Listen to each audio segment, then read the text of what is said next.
আসসালামু আলাইকুম প্রিয় ভিউয়ার্স, আজকে আমি চলে আসছি একজন গ্যান্ডারি বিক্রেতার কাছে। আমরা দেখতে পাচ্ছি যে একটি ভ্রাম্যমাণ ভ্যান গাড়িতে উনি গ্যান্ডারিগুলো সাজিয়েছেন। প্রচুর অনেক লম্বা এই গ্যান্ডারিগুলো, সাইজও অনেক বড়। আসলে আজকে আমরা জানবো যে এই গ্যান্ডারিগুলো কোথা থেকে কিনেন এবং কিভাবে উনি বিক্রি করেন, বা এই গ্যান্ডারি ব্যবসার লাভ কেমন বা কী আসে বিষয়, এই সমস্ত তথ্য আজকে আপনাদের সাথে শেয়ার করব। তো আমরা কথা বলবো না সাথে সরাসরি। আমরা এটাও দেখলাম যে উনি কাইটাও সাজায় রাখছেন, উনি মালগুলো সাজাচ্ছেন। আমরা সরাসরি কথা বলবো। আসসালামু আলাইকুম ভাই। ওয়ালাইকুম আসসালাম। কেমন আছেন ভাই? এই তো ভালো।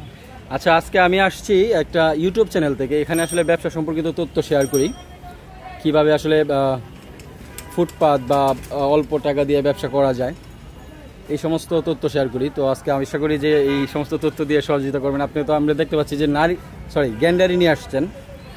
তো এই ব্যবসাটা কতদিন যাবত করতেছেন? এই ব্যবসা বর্তমানে অনেক দিন ধরেই করি। অনেক দিন যাবতই করতেছেন, এই গ্যান্ডারি বিক্রি করতেছেন।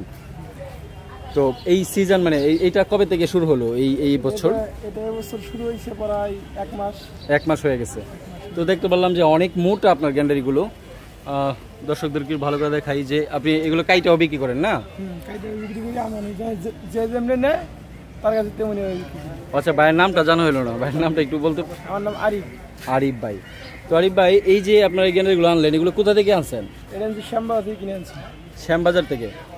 ও আচ্ছা, পুরান ঢাকার শ্যামবাজার থেকে এগুলো পাইকারি কিনে আনছেন। এগুলো আর কোথায় কিনতে পাওয়া যায় পাইকারি? এগুলো আমরা শ্যামবাজার থেকে কিনে, আমি এদিকে জানি আর কোথায় পাওয়া যায়। ও আচ্ছা, আপনি কোন কোন এরিয়াতে বিক্রি করেন এগুলো? আমি এই যে নারিন্দা দিয়ে, তাহলে দুধখোলা দিয়ে, এলাকায় দিয়ে ধূপকলা দিয়ে বিক্রি করেন। আচ্ছা ঠিক আছে। তো এই যে এই 1 মাস যাবত এগুলো বিক্রি করতেছেন, তো এইগুলো বিক্রি করতে যে এই যে আপনি একটা ভ্যান গাড়ি, এই ভ্যান গাড়ি কি আপনার নাকি কিনে নিছেন, ভাড়া নিছেন? আপনি কিনে নিছেন। তো এই যে গ্যান্ডারি আজকে কি কয় আডি আনছেন? আডি হিসাবে থাকে না, কত পিস নাকি? 50 পিস আনছি। 50 পিস আনছেন। এক একটার ভিতরে কয় পিস করে থাকে? 25 পিস। তাহলে 50 পিস কম হয়ে গেল না নাকি? হয়ে যায় না? তো এই 50 পিস গ্যান্ডারি কিন্তু আপনার চালান প্রয়োজন হয়েছে কত? চালানের প্রয়োজন হয়েছে আপনার 1600 টাকা। মাত্র 1600 টাকা। তো এগুলো বিক্রি হয়ে যাবে তো নাকি? হ্যাঁ, সব বিক্রি। তো 1600 টাকা চালান দিয়ে যদি আপনি পুরোটা বিক্রি করতে পারেন, তাহলে লাভ হবে কত? লাভ দেওয়া যায় 800-1000 এরকম। বাহ, মাশাআল্লাহ। তাহলে 1600 টাকা চালান দিয়ে যদি আপনি 800-1000 টাকা লাভ করতে পারেন, তাহলে ভালো ব্যবসা। এটা কি কন্টিনিউ হয় নাকি সবসময় কি মালগুলো পাওয়া যায়? সব সময় পাওয়া যায়, কিন্তু কিছু সময় দাম বেশি থাকে, হয়তো কম থাকে। মানে ও আচ্ছা, দাম বেশি থাকলেও কি বিক্রি করেন? অন্য মাল বিক্রি করেন। আচ্ছা ঠিক আছে আরিফ ভাই, আপনি তথ্য দিয়ে। এই যে আমি আরেকটা জিনিস জানতে চাইলে, যে কাইটা যে এইগুলো বিক্রি করতেছেন, একটু হাতে নেন আপনি। একটা গ্যান্ডারি এরকম কয় পিস করেন? 4 পিস করি, 3 পিস করি, যেমন হয়। আচ্ছা, এইগুলো কত করে বিক্রি করেন? এটা 20 টাকা।